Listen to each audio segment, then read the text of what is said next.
All right, in 3.1b, we're going to look at parabolas or quadratics again, but we're looking at them in standard form instead of general form.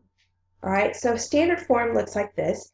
F of x equals a x minus h squared plus k, where a is not equal to 0. Now, remember in general form, it looked like this. Ax squared plus bx plus c equals 0, right? A is right there. It's the coefficient of x squared. And here's a again. All right, so nothing's, a is still the same. If it's positive, that means we open up. If it's negative, we open down. So it tells us a lot about where our parabola goes. So we're going to use this form of the equation to help us pick out quickly our vertex. And what's cool about this is our vertex is just h and k right out of the formula. Now, be careful because the h is negative in the formula and you switch the sign when you pull it out for the vertex. The k stays the same. All right, so if I have my formula and I rewrite it with a y instead of an f of x, I'm just going to do this, a x minus h squared plus k. What they're going to give you is a vertex and a point, and from those 2 points we can solve for a. So from the vertex, the x-coordinate is h, the y-coordinate is always k. I always remember this with Hello Kitty. Your point, everyday point, is an x, y coordinate. So if I use these 4 values and plug in, I can solve for a.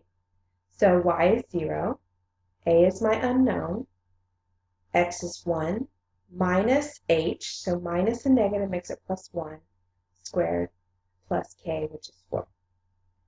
So if I solve this, 1 plus 1 is 2, 2 squared is 4, plus 4. Now, I need to solve for a.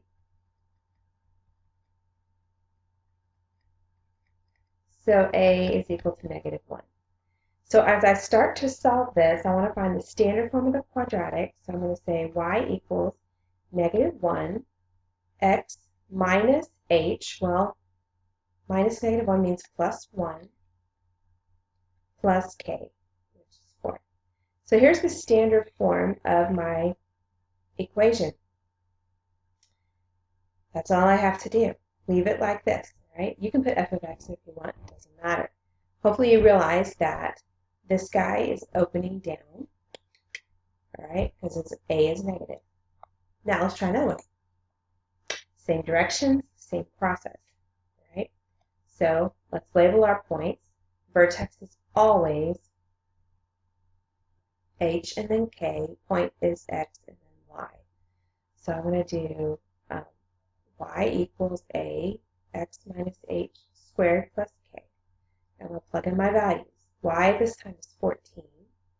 A is still unknown. Negative 1 minus h means minus 1 squared plus, oh, that'll be a negative 2. All right, let's clean this up. Negative 1 minus 1 is negative 2. Negative 2 squared is 4. So let's clean this. 16 equals 4a, so that a is then 4.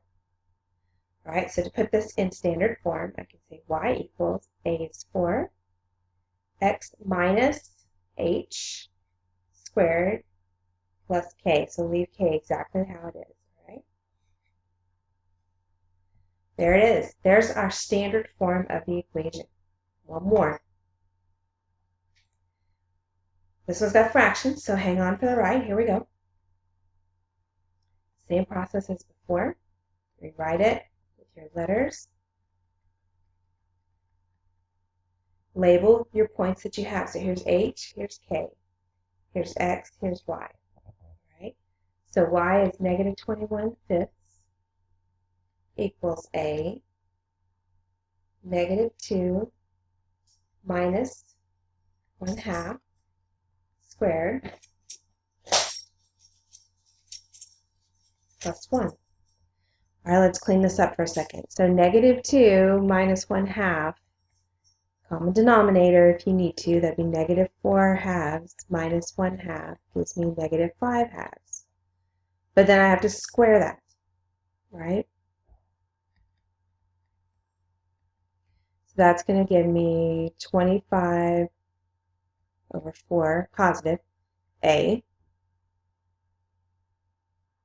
plus 1. Okay. Now I'm going to subtract 1 from both sides. So let's do a little fraction math here. 21 fifths minus 1 would be minus 5 fifths, would give me negative 26 equals 25 fourths a. All right. So to get rid of this coefficient, I'm going to multiply by its reciprocal.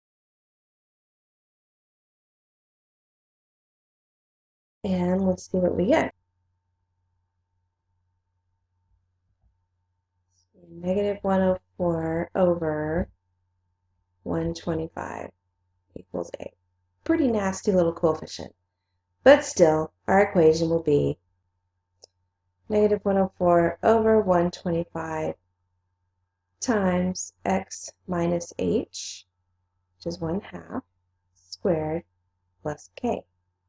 All right, so a can be nasty, but it may not be impossible. You can do it. Use your skills with fractions, and you've got this.